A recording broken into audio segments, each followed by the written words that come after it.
أعوذ بالله من الشيطان الرجيم. بسم الله الرحمن الرحيم. الحمد لله رب العالمين.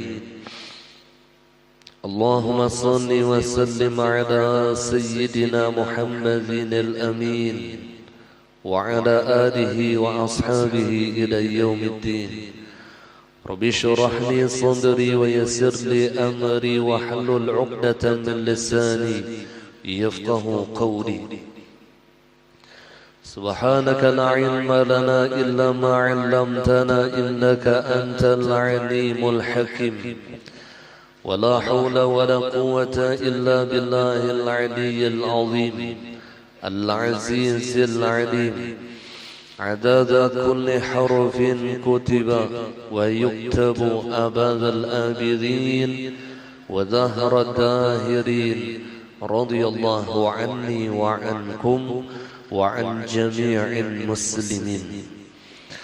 قال المصنف رحمه الله تعالى: ونفعنا به وبعلومه في الدارين آمين. Maka sombong dengan ilmu dan ibadah itu dibagi menjadi 3 tingkatan. Yang ketiga, yang pertama dan yang kedua sudah kita baca. Orang yang sombong dengan ilmu dan ibadah, maka dibagi oleh musannif menjadi 3 tingkatan. Sedangkan yang pertama, kesombongannya itu menetap dalam hatinya, tetapi ia menganggap dirinya lebih baik daripada orang lain. Hanya saja ia bersungguh-sungguh dan bersifat tawadhu serta melakukan perbuatan seperti yang dilakukan orang lain, sehingga menganggap dirinya lebih baik daripada orang lain. Ini telah menguatkan dalam hatinya pohon kesombongan, tetapi ia telah memotong seluruh rantingnya.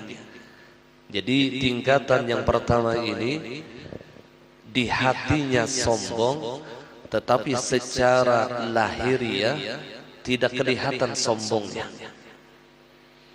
Bicaranya seperti orang yang tawadhu, hal ehwalnya seperti orang yang tawadhu, tetapi hatinya dipenuhi dengan kesombongan.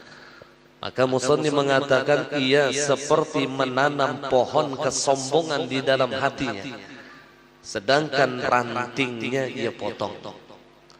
Ranting itu ia yang lahiriahnya dikatakan kelihatan sombong, tapi hatinya sombong.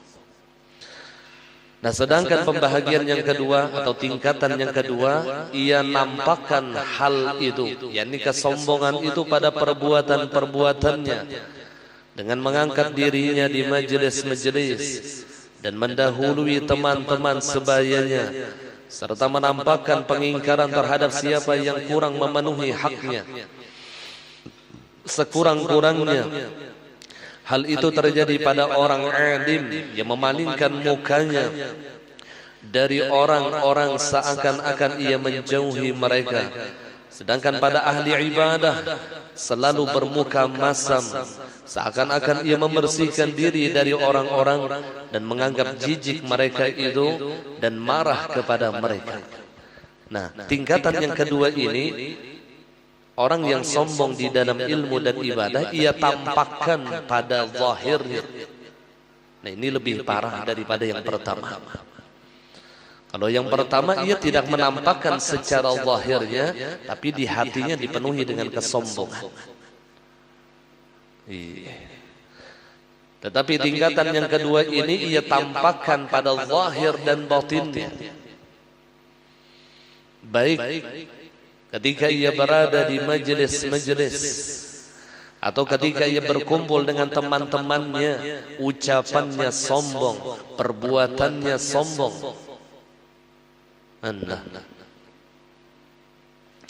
Merasa dirinya yang lebih baik daripada orang lain karena ilmu dan ibadah.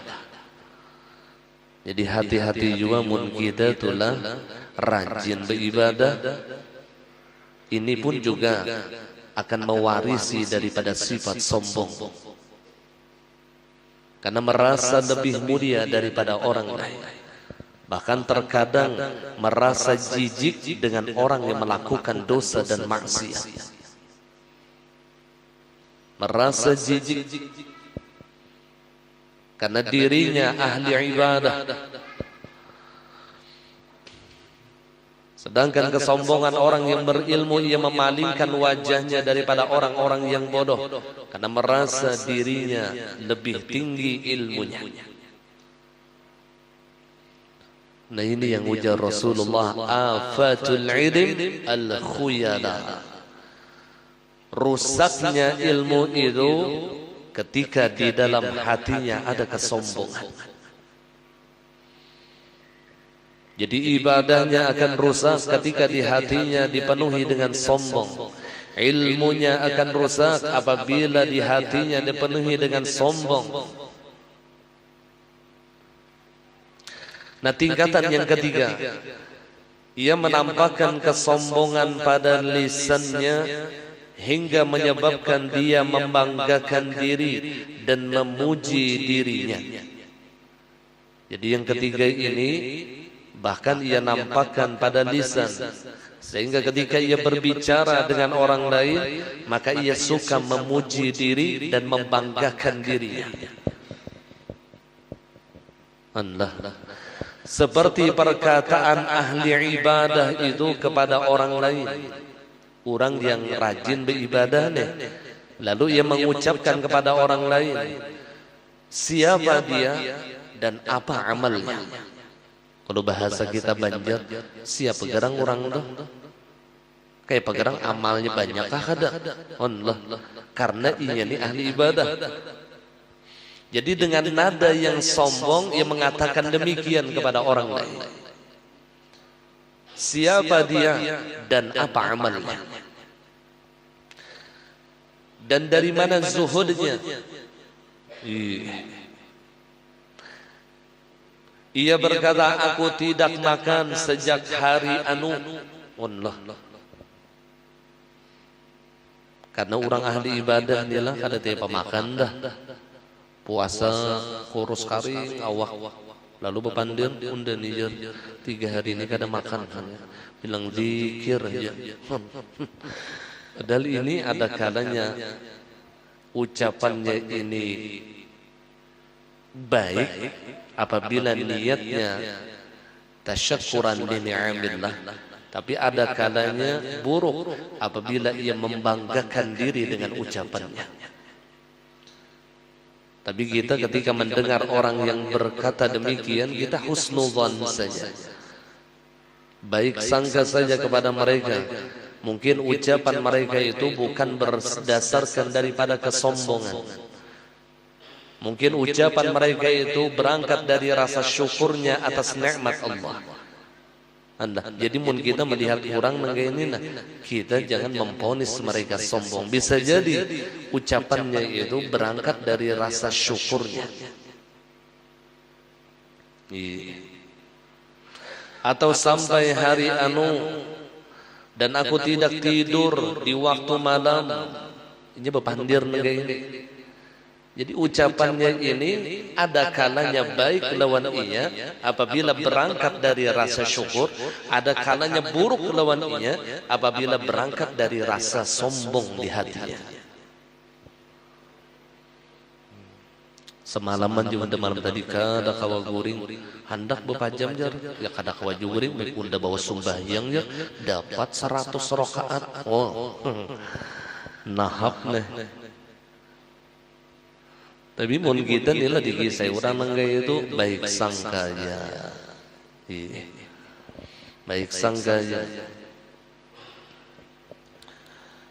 Jadi dia mengatakan aku tidak tidur di waktu malam, artinya undani pa ibadahnya semalaman, gawian undani mutalaah, gawian undani berzikir, gawian undani sembahyang.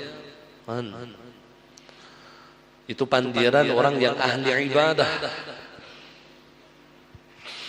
Dan orang yang alim itu berkata, ada orang alim dengan kesombongannya ia berkata, aku menguasai berbagai macam ilmu. Ujar orang alim tadi dah. Maka apabila ucapannya ini berangkat daripada rasa sombongnya, maka ini akan membinasakan ilmunya.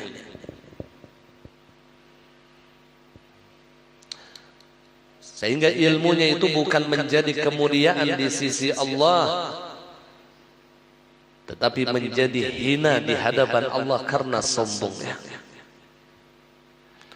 Seharusnya ilmu itu menjadi kemuliaan di dalam diri seseorang. Yarfa'illahu alladhina amanu minkum walladhina utul ilma darajat. Allah mengangkat di antara kalian daripada orang-orang yang beriman dan orang yang didatangkan ilmu. Apa yang diangkat oleh Allah? Darajat, akan darajat mereka. Kemuliaan mereka diangkat oleh Allah. Dengan catatan orang yang memiliki ilmu ini tidak ada kesombongan di dalam hatinya.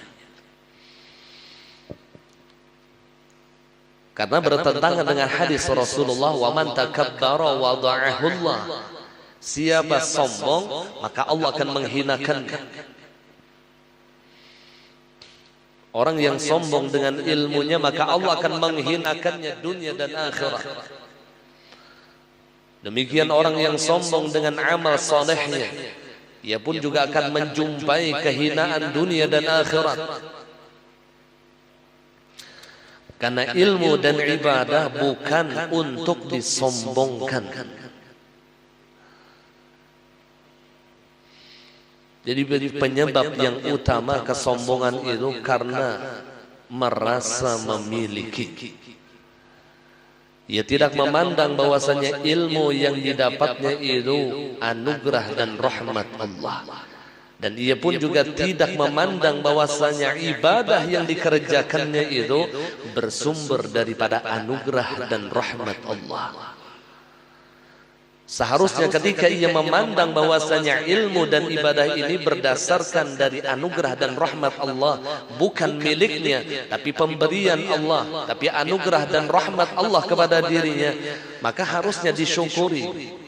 Nah, di sini duduknya firman Allah, Qul bifadlillahi wa birahmatihi fabidzalika falyafrahu. Katakan ya Muhammad, dengan anugerah Allah dan dengan rahmat Allah, maka dengan demikian falyafrahu, bergembiralah kalian dengan bersyukur kepada Allah atas anugerah dan rahmatnya kepada kalian. Jadi ilmu dan ibadah itu tiada lain adalah anugerah Allah dan rahmat Allah lawan kita. Maka tidaklah patut anugerah dan rahmat ini disombongkan. Orang yang sombong itu bukan menganggap anugerah, karena menganggap ini miliknya. Ilmu itu miliknya, amal ibadah tadi ia yang mengerjakannya, sehingga tumbuh benih-benih kesombongan di dalam hatinya. Minimal ada ujub di dalam hatinya, merasa bangga dengan ibadahnya, merasa bangga dengan ilmunya.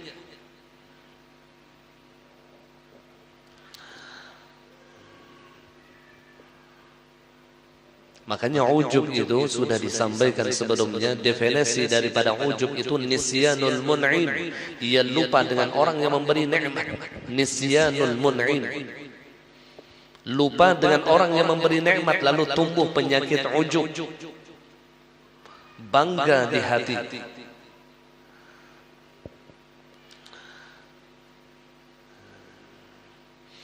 Ia lupa bahwasanya ibadah yang dimilikinya, ilmu yang didapatkannya adalah nikmat dari Allah.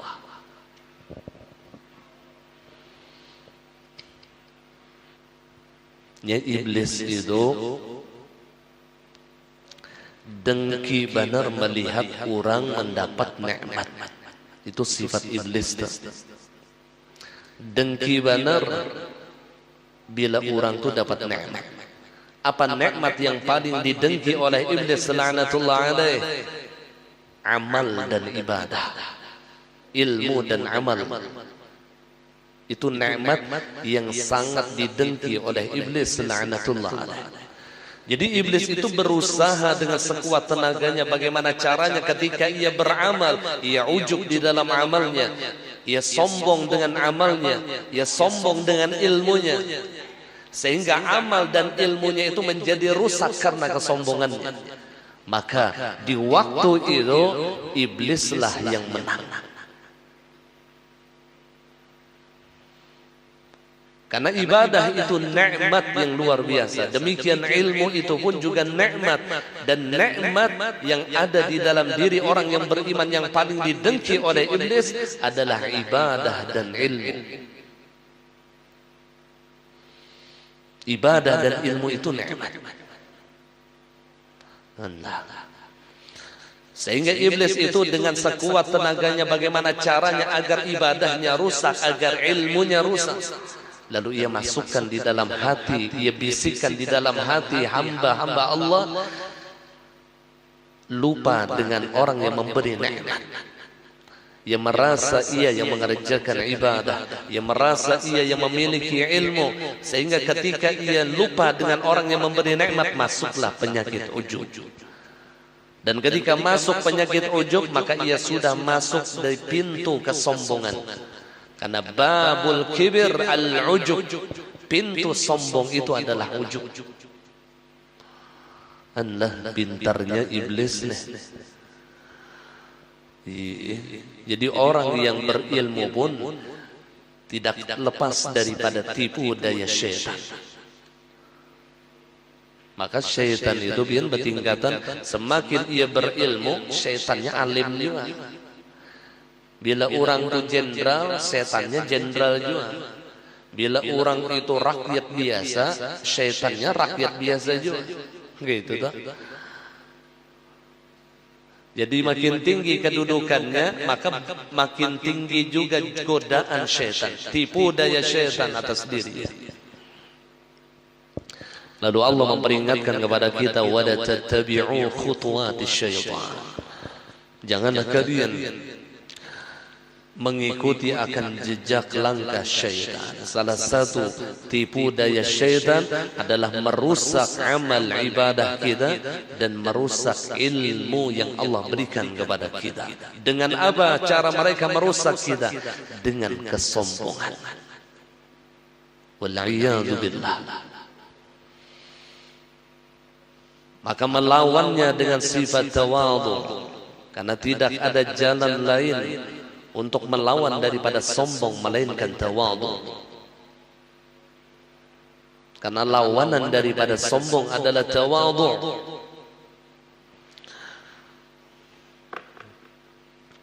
Nah kemudian orang alim itu berkata, aku menguasai berbagai macam ilmu dan mengetahui hakikat ilmu tadi. Karena alimnya nih. Aku pernah berguru kepada si fulan dan si fulan. Pandir pulang. Pada gue ini zaman potona gambar undana lawan si fulan. Nah, gambar undana lawan guru si fulan. Gambar undana lawan habib fulan. Apabila kelakuan ini berangkat daripada kesombongan, ini akan merusak ilmu dan amalnya.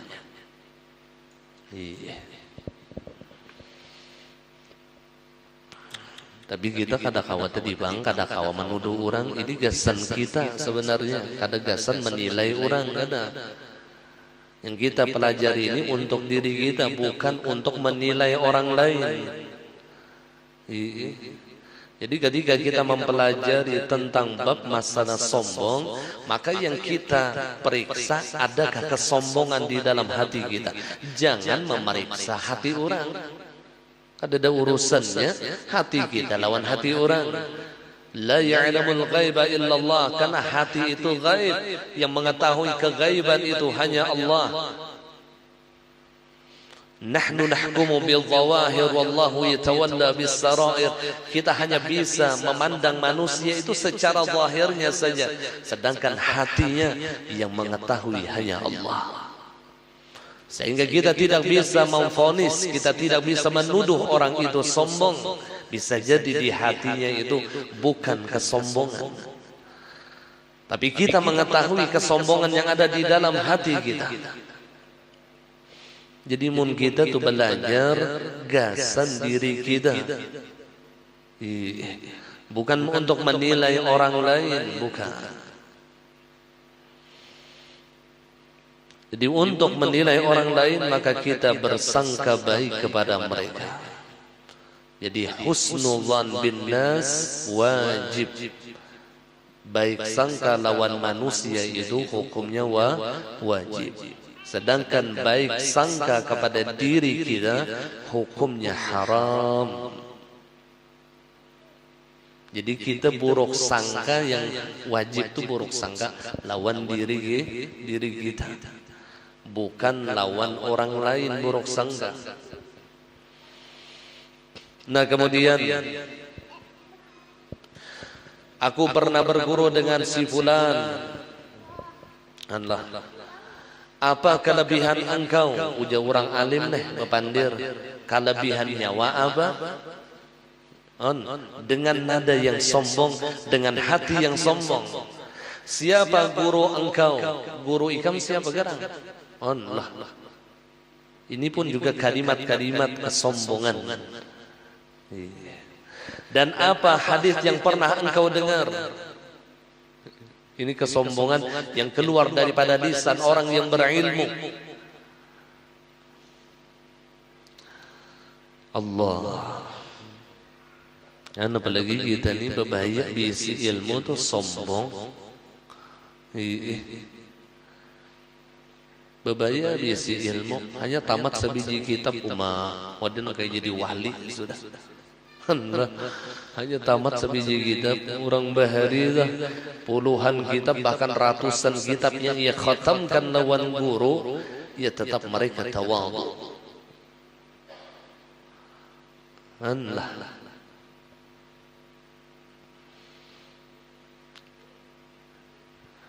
Al-Imam Abu Hanifah beliau pernah mengatakan, satu ilmu yang ku dapat maka 10 kebodohan yang datang kepada diriku. Artinya tak banyak bungolnya pada alimnya. Ini perkataan Imam Abu Hanifah, mujtahid mutlak. Kealimannya luar biasa. Saking alimnya Imam Abu Hanifah itu, Nabiullah Khidir madhabnya kepada Imam Abu Hanifah. Nabi Khidir itu bermadhab lawan Imam Abu Hanifah karena kealimannya yang luar biasa. Ada kegambangan, ia tawadhunya beliau luar biasa. Tawadhunya Imam Syafi'i luar biasa. Coba kita pelajari sejarah-sejarah ulama-ulama salafun as-salih. Ulama-ulama kita terdahulu tuh, ketawadhuan mereka itu luar biasa. Jadi wajar mun Allah mengangkat derajat mereka di dunia wal akhirah. Bahkan sesudah mereka wafat tetap derajat mereka itu diangkat dan diangkat oleh Allah. Karena ketawadhuannya yang luar biasa. Mun kita ya tadi bang ilmu aja bilang ada tapi ada. Iya sombong. Bukti sombong tadi koler menuntut ilmu. Salah satu bukti kesombongan adalah koler menuntut ilmu, karena merasa dirinya cukup dengan ilmu yang ada. Wal-'iyadzu billah.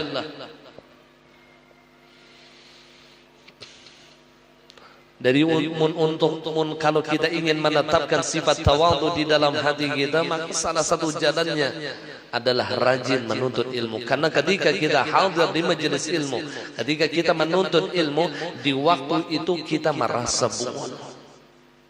Iya kan? Karena orang yang hadir di majelis ilmu itu ia hendak mendapatkan barokah ilmu. Ia merasa jauh daripada ilmu.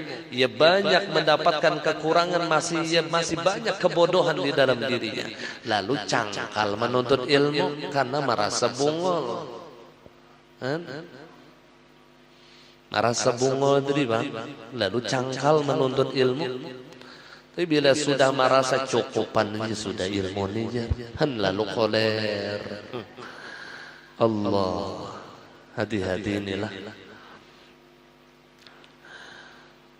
Mudahan kita ikhlas di dalam menuntut ilmu agama. Iya.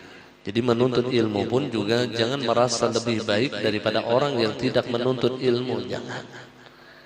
Tetap kita jaga hati kita. Ikhlaskan hati kita ketika kita hadir di majelis ilmu. Maka pandang di dalam hati kita bahwasanya kehadiran kita ini karena pertolongan Allah. Kehadiran kita ini karena anugerah dan rahmat Allah. Jika Allah kada menolongi kita, kada ada harapan kita kau hadir di majelis ilmu. Sehingga dengan pertolongan Allah tadi, lalu himong hati. Jadi hatinya itu gembira ketika menuntut ilmu karena memandang pertolongan Allah, karena memandang anugerah dan rahmat Allah. Demikian ketika ia melakukan suatu ibadah, melakukan suatu amal soleh, hati ini himong di mana? Karena yang dipandangnya anugerah. Kau membaca Quran himong menahatinya. Kenapa jadi himong? Karena Allah menolonginya. Kau baca Quran. Karena setiap orang yang ditolongi itu pasti merasa gembira hatinya.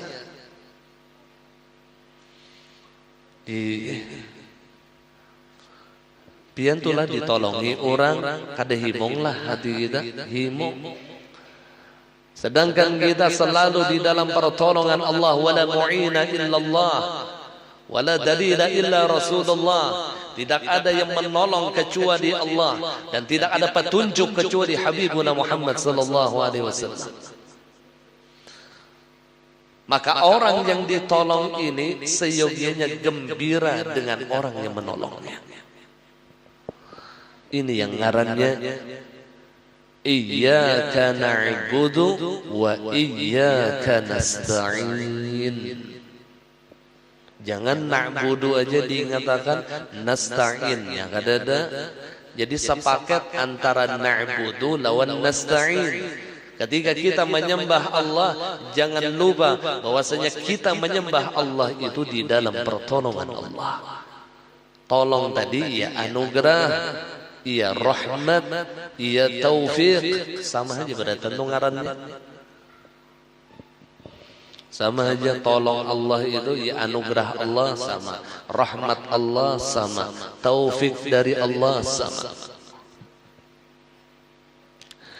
Dan itu aja tuh yang diganang tuh bila beribadah, itu aja yang diganang. Apapun amal yang pian kerjakan daripada amal saleh, maka yang diganang ini anugerah Allah.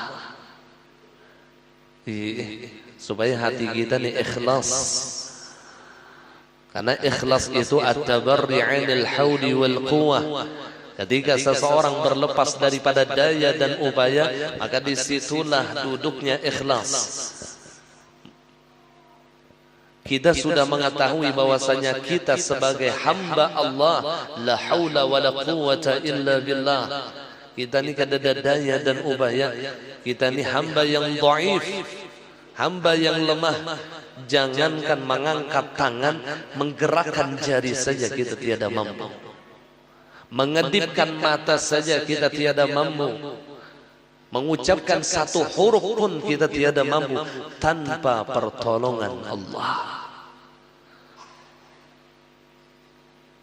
Seluruhnya biidznillah, la tataharraku dzarrah illa biidznillah. Tidaklah bergerak seekor semut yang kecil tanpa izinnya Allah. Biidznillah ay bima'unatillah, dengan pertolongan Allah. Seberataan kita ini ditolongi Allah. Nah ini aja yang dinahapi nih di hati kita nih, selalu merasa di dalam tolong Allah. Gitu aja sudah, supaya hati kau ikhlas. Lalu ketika ia merasa ditolong adalah sombong di hatinya. Orang yang ditolong sombong, bungol benar. Orang itulah satrok, anggap orang itu satrok, kada kawa apa-apa, makan disuapi, minum diminum makan, berabah dirabahakan, berdiri didiriakan, behera diangkat, kada kawa apa-apa nih. ditolongi orang, lalu ketika nya kawa berdiri sombong enggak? Kira-kira, haratnya udah kawa berdiri kada, yang ada makasih banyak ika menolongi bunda. Yang ada hanya syukur kepada orang yang menolongnya. Demikian kita sebagai hamba Allah, ketika kita di dalam melakukan suatu amal saleh, kita diberikan anugerah dan rahmat Allah sehingga kita bisa melakukannya, maka yang ada di hati kita hanya syukur atas pertolongan Allah.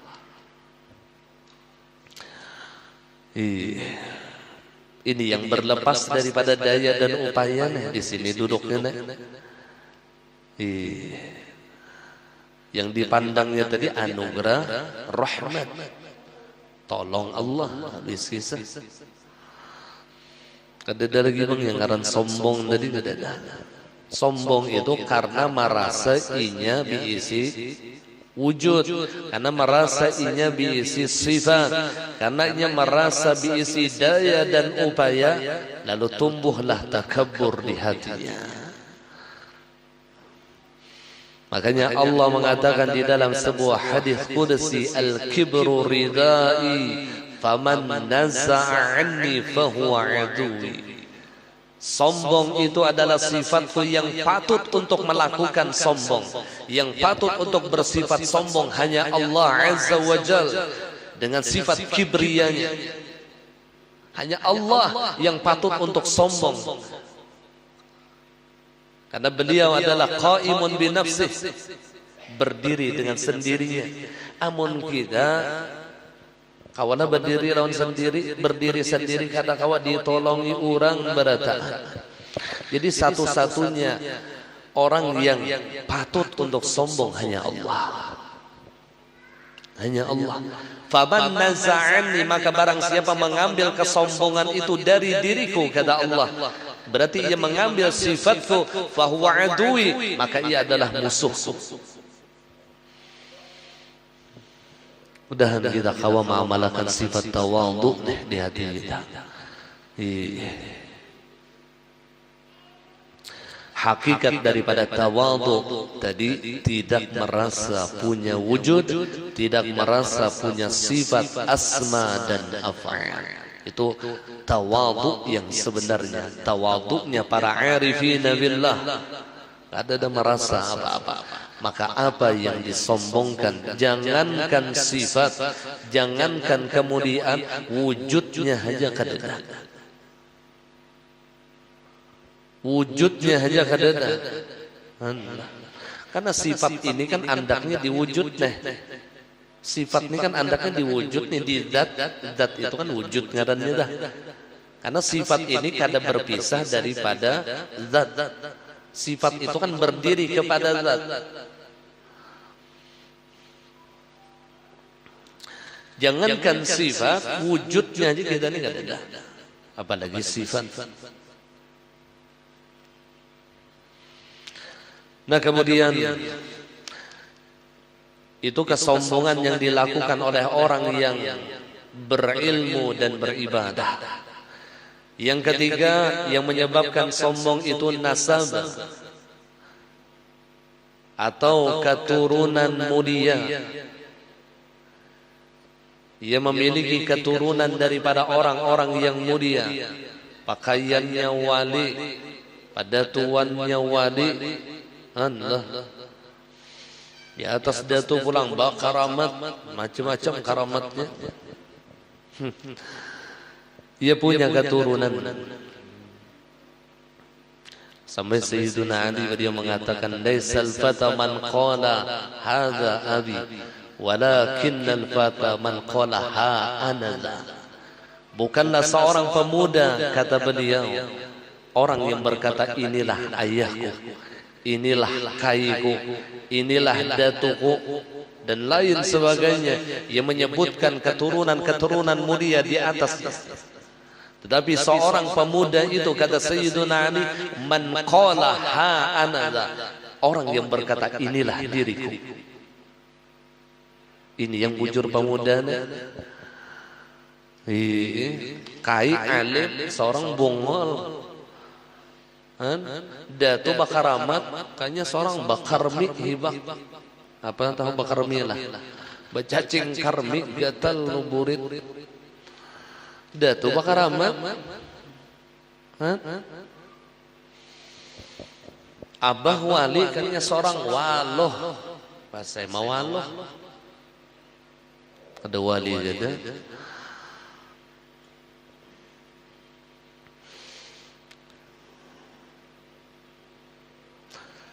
Jadi orang yang mempunyai nasab mulia meremehkan orang yang tidak mempunyai nasab itu meskipun tinggi amal dan ilmunya.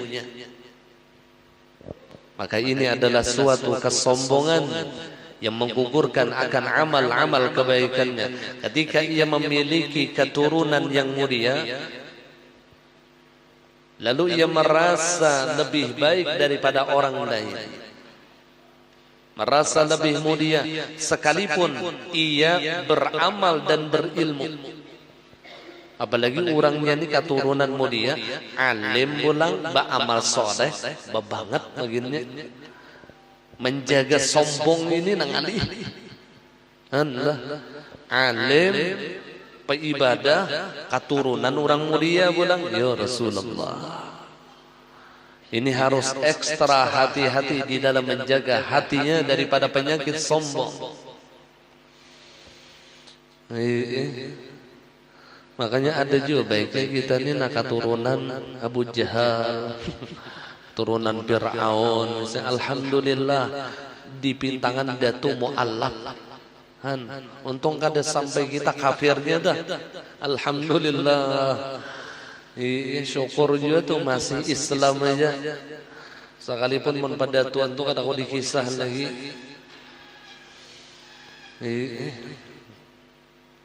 Jadi tidak perlu kita tertipu dengan nasab. La taghtar bin nasab. Asyarafu bil adab la bin nasab. Itu perkataan ulama. La taghtar bin nasab. Asyarafu bil adab la bin nasab. Janganlah engkau tertipu dengan keturunan. Janganlah engkau tertipu dengan nasab yang mulia. Asyarafu bil adab. Kemudian itu hanya didapatkan dengan akhlak yang mulia. La bin nasab. Bukan dengan keturunan mulia. Bukan dengan keturunan mulia. Biar keturunan orang mulia tapi akhlaknya tercela, ia tidak akan mendapatkan kemuliaan. Asyarafu bil adab.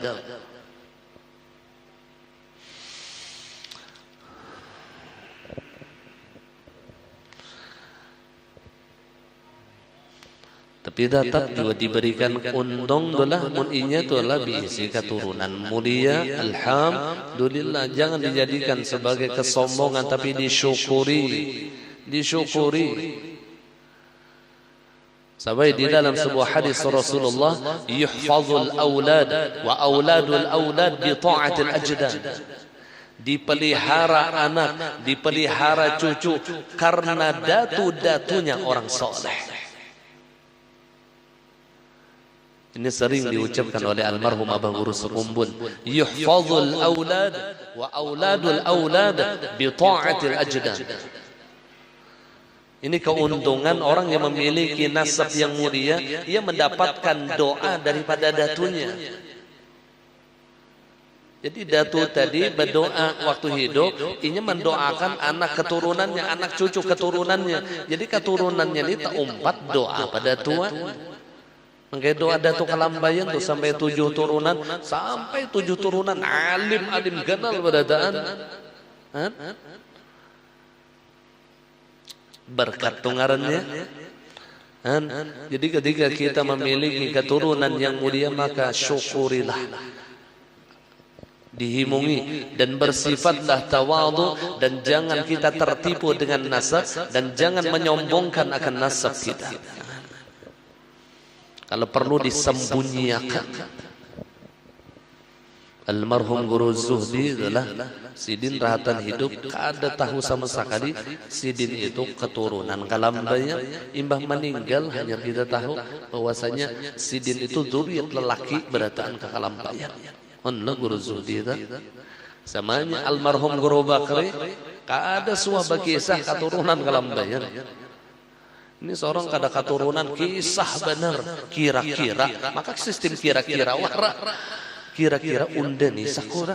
Kira-kira aja pang juriat kelampayan sakonya. Madalah kira-kira mau ada yakin benar.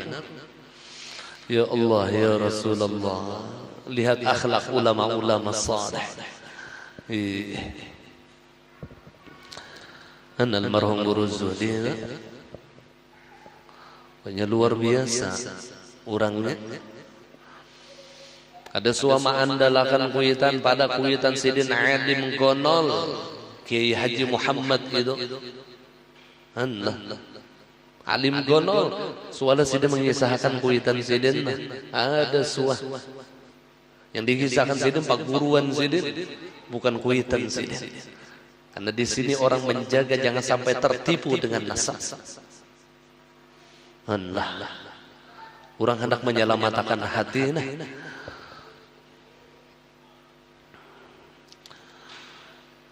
Jadi kada perlu yang dicari itu, kada perlu yang pina sibuk mencari nasab.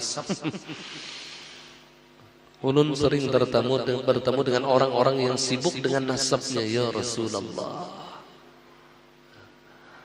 Dia tidak menyadari bahwasanya kemuliaan itu bukan dengan nasab. Bahkan kebanyakannya dengan nasablah ia sombong dengan orang lain. Kemudian itu dengan adab, dengan akhlak, kemudian itu dengan amal saleh, kemudian itu didapatkan dengan bertakwa kepada Allah. Inna akramakum indallahi atqakum. Ulun melihat ada ziarah kebagatan adalah makam karamat Kiai Haji Muhammad Saleh. Lain daripada Datu Arsyad, Datu Lamak tuh lainnya. Ada yang tak sininya tak sebelahnya. Makam Haji Muhammad Saleh, makam karamat juga. Jadi zuriat situ itu banyak. Ada nasab-nasabnya, keturunannya. Tapi di ujung daripada, jadi kono model kaya lawangnya, ganal pada lawang, dituliskan zuriat sidin sampai ke bawah. Tapi di ujung daripada tulisan tadi, inna akramakum indallahi atqakum. Ini kata kuncinya. Bahwasanya yang paling mulia di antara kalian di sisi Allah adalah orang-orang yang bertakwa. Artinya zuriat ini jangan tertipu lawan nasab sekalipun pada tuan bakaramat. Luar biasa.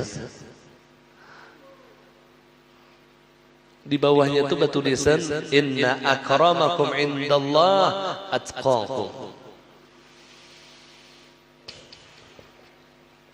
Jadi harusnya disyukuri. Yang bina tatarang upih masih nasab kadu sebaja carian, kadu sama mau ki membuang waktu.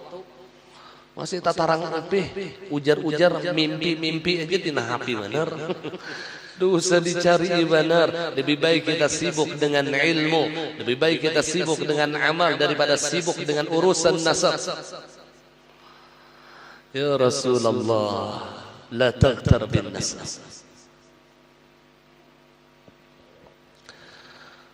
Kemudian yang keempat yang menyebabkan orang itu sombong, menjadikan orang yang kada diisi keturunan mulia berarti nikmat itulah. Kenapa jadi pintangan nikmat?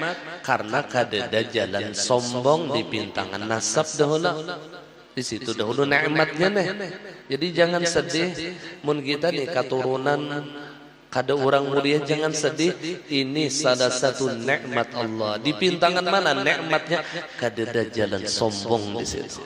Kada ada jalan sombong. Anak disombongkan pada Tuhan mati ditembak bahari. Allah. Ini sombongkan. Yang keempat yang menjadi penyebab sombong itu adalah kecantikan. Nah ini kebeginian nek. Banyak dah. Hal ini kebanyakannya terjadi di kalangan kaum perempuan. Di kalangan kaum perempuan. Karena ia merasa cantik lalu mudah menghinakan orang yang jelek. Merasa bengkeng. Apalagi dasar bengkeng bedahulu kan bahayanya. Jadi kita nih yang kada biisi muha bengkeng, alhamdulillah nikmat ngarannya. Kenapa jadi nikmat? Kada ada jalan sombong dahulu. Ini sudah kada bengkeng, sombong bongol benar. Mun orang bengkeng teh sombong, memang jalan sombongnya ada karena bengkeng. Amun kada bengkeng, sombong dipintakan mana jalannya? Ini makam salah jalan. Tohok bacarmin di anda ka dapur tatap kada baik jua, di anda ka muka tatap kada baik jua, di anda ka kamar kada baik jua, di WC kada baik jua, di higa tarang kada baik jua, kalinya dihampasnya cermin. Jadi padahal masalahnya lain di cermin, dasar muha sorong masalahnya. Tapi wah ini tenangnya ada kamera filter, jadi aman-aman aja buat ibu. Selama kamera filter ini masih ada, pian bengkeng aja terus. Ulun pian pernah ditelepon orang, melihat pas telepon orang tuh gambar profil nih, pian bengkeng jar ulun nih, tapi aasa pinandu ulun. Siapa jar ulun orang nih lah. Tapi rasa belain gitu nah. Kalinya pas bertamu aslinya, ya Allah ya Rasulullah, kada sesuai lalu lawan gambar di profil. Wah inilah ada kawa bisa tertukar kucing dalam karung. Ada itulah terjadi adalah berpacaran secara online nih lah di Facebook, cuman ngaran filter lah, ngaran foto ini banyak macam-macamnya. Kalinya berjadian, kawin, hari pertama bercerai. Imbah bini tadi baba sumuha, imbah masuk yang laki siapa nyawa, ujar yang bini, ulun bini bian, kada jar yang laki, ikam lawan bini go, ikam pengen bini unda, jar bini, ulun nipang bini bian, yang pian kawin, kada jar laki, kada sama, Walinya kata tabanan biisi make up. Allah. Ayo, kecantikan kita bukan untuk disombongkan. Bukan untuk disombongkan. Sebebengking bebinian imbah inya mati, kira-kira adakah yang hakun sebantal lawan inya? Lo namanya dah mati lo namanya tuh misalnya inilah imbah itu isok dikubur, ujar orang hakun ka ikam sebantal lawan lo namanya ada hakunnya. Takuni jala lakian ada hakunnya. Kenapa jadi kada hakun? Mati orangnya lebih diigut jadi gulu jadi pampir. Ada hakunnya. Jadi kecantikan itu sebatas hidup di dunia saja. Itu pun amun mati anom, amun tuha hilanglah kecantikan seseorang. Ada lagi yang namanya cantik. Jadi kalau ingin menumbuhkan cinta di dalam hati suaminya selama-lamanya, maka bukan kecantikan yang ia perbaiki, kecantikan wajahnya bukan, tapi cantikan akhlaknya. Maka ini akan menumbuhkan cinta di hati suaminya selama-lamanya. Sedangkan kalau ia hanya disibukkan dengan mencantikkan wajahnya, tapi tidak memolesi hatinya dengan akhlak yang mulia, maka ini hanya sementara saja. Imbah toha berpikir yang laki. Berpikirnya. Jadi kecantikan wajah ini sementara aja. Sementara anom batuha pina pipi baturon, bapandir pina kolor huban hibab, mata pina kabur, sosok kandur berataan. Jadi bengkeng dorhatan anom aja, burit kimpos, ada lagi bisi burit. Sudahnya mun pakakas tuh, ada usah dikisah lagi. Bilang terlipat-lipat tuh. Ada usah dikisah lagi.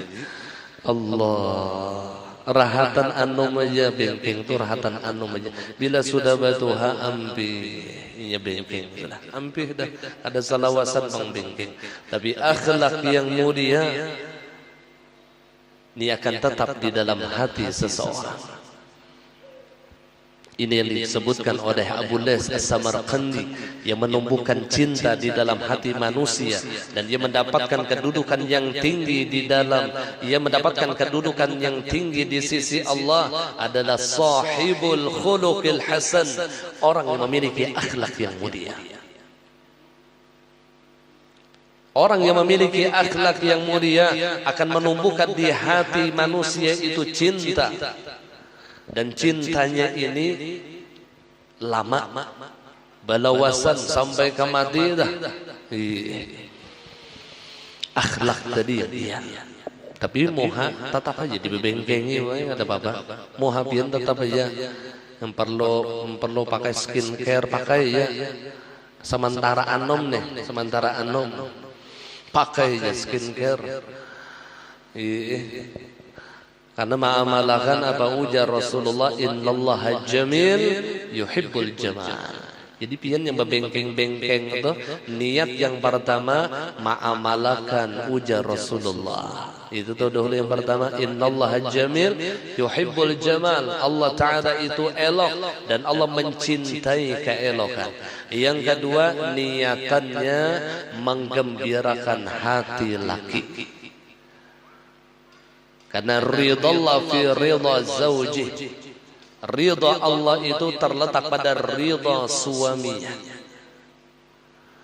Wa sukhtullah fi sukhti zawj. Dan murka Allah itu terletak pada murka suami. Ini bagi istri yang bisi laki maka pian menhendak dapat ridha Allah, maka tumbuhkan ridha laki di dalam diri kita. Amun laki ridha lawan bian, Allah ridha. Jadi menyenangkan hati laki supaya hati ini laki ini himong. Dan di situ letaknya ridha Allah. Itu niatannya dah. Kada niat gasan orang lain tuh kada. Tapi niatnya gasan laki. Baharum-harum niatnya gasan laki. Penting seperti ini adalah karena babinian ini basolek itu biasanya lawas waktu, maka lawas itu perlu niat yang solehah supaya ia bebengkeng-bengkeng itu jadi amal soleh. Kesaruan tuh pukul 12 di hadapan cermin ini pukul setengah 9. Setengah 9, setengah 10, setengah 11, setengah 12, 3 jam setengah. Laki ini 2 bungkus Samsung sudah habis. Belum tuntong lagi. Artinya lawasnya ini bebengkeng-bengkeng, maka sayang benar mun lawas bebengkeng ini nak ada dan nilai ibadah tuh sayang benar. Jadi niatakan wa mun pian tu bengkeng-bengkeng ma'amalakan sunnah Rasulullah, innallaha jamil yuhibbul jamal. Itu dahulu. Yang kedua, menggembirakan hati laki. Menggembirakan hati laki karena di dalam keridhaan laki terletak ridhanya Allah. Allah. Itu aja niatan dah. InsyaAllah bebengkeng-bengkeng pian itu jadi amal soleh. Kada sia-sia 3 jam pian di hadapan cermin itu akan jadi amal soleh kalau niatnya seperti itu. Bacermin bulang ma'amalakan bulang apa ujar Rasulullah bila bacermin ada bacaannya ya kalau lah Allahumma kama ahsanta khalqi fahassin khuluqi. Nah ini bagus kesan babinian karena rancak becermin babinian sampai kesepion itu sabarataan kamuha orang ke belakangnya kata kamuha keberadaan. Sepion kendaraan tuh yang kanan nih kamuha, yang kiri nih kamuha. Sampai ke kaca mobil orang kada kau melihat kaca obat becermin. Maka bacaan bacarmin supaya berpahala umbati apa yang diajarkan oleh Rasulullah. Ada zikirnya, Allahumma kama ahsanta khalqi fahassin khuluqi. Ini bacaan kakanakan sebenarnya, cuman kada ta'amalakan lalu kada hafal. Sebagaimana ya Allah engkau membengkengakan ulun, maka bengkengakan akhlak ulun ya Allah. Tiap kalian bacarmin itu dibaca jadi doa lawan bian. Bukan hanya kecantikan lahiriah yang bian dapatkan, tapi Allah akan menghiasi kecantikan batiniyah di dalam hati bian. Sebagaimana pian membengkengakan lahir ulun ya Allah, bengkengakan hati ulun. Fahassin khuluqi, bengkengakan akhlak ulun ya Allah. Jadi berpahala ini supaya waktu jangan sia-sia nih. Kan jalan terus nih waktu nih. Niatkan untuk ibadah, niatkan untuk mengikuti sunnah Rasulullah. Asal jangan mempercantik dirinya itu mengikuti jahiliyah, yang tabarrujal jahiliyah itu berlebihan. Jadi kita orang yang beriman sebagai umat Rasulullah itu jangan berlebihan di dalam mempercantik diri, karena dikhawatirkan ia akan mengikuti seperti tabarrujal jahiliyah, bersoleknya orang-orang jahiliyah. Orang jahiliyah itu bila ba'amas itu banyak, dikelang, dibatis, pokoknya banyak emasnya itu jahiliyah. Bila bengkeng-bengkeng itu berlebihan. Yang sederhana saja.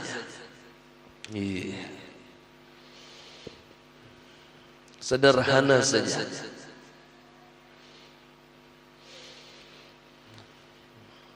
Ini gincu warna oranye. Nini mun anom warna oranye masih kurang nabi. Mun nini ya Allah, jangankan kajung orang gadianan melihat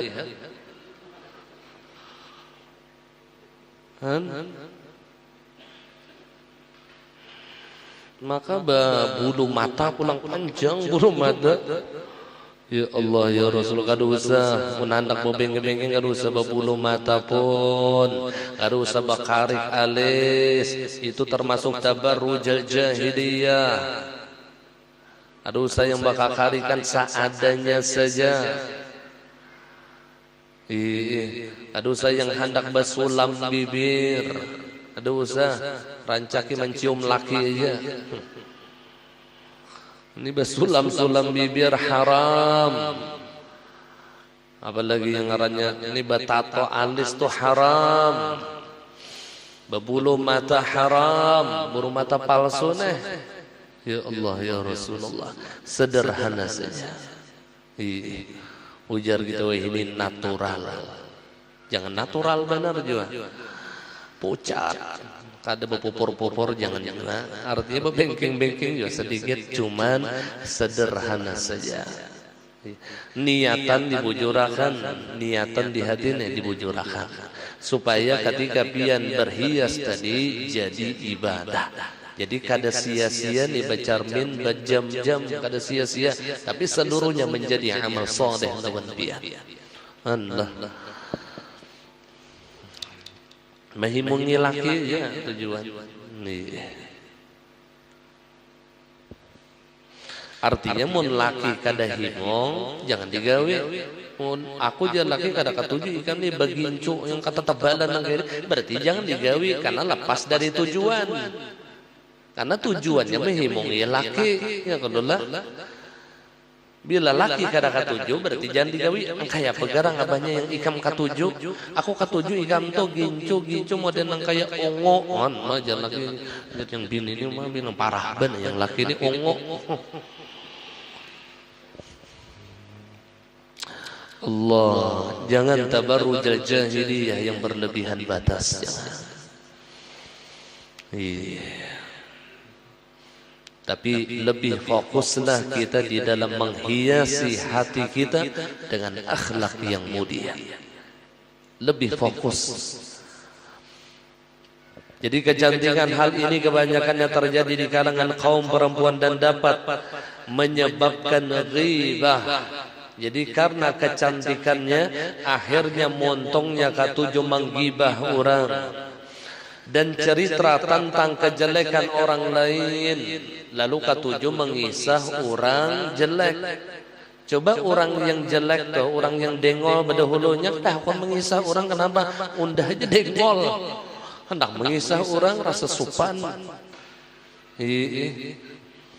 Karena ia bengkeng nih, lalu katuju montong ni menggibah orang. Allah. Maka jangan dijadikan kecantikan itu sebagai alat untuk kesombongan, tapi syukurilah atas pemberian Allah dan utamakanlah kecantikan zahiri, kecantikan batiniyah atau kecantikan hati. Itu yang lebih kita utamakan. Jangan hanya sekadar kecantikan lahiriah saja. Yang kelima, wallahu a'lam bissawab. Mohon maaf, minta ridha bertahan. Di akhirat al-Fatihah.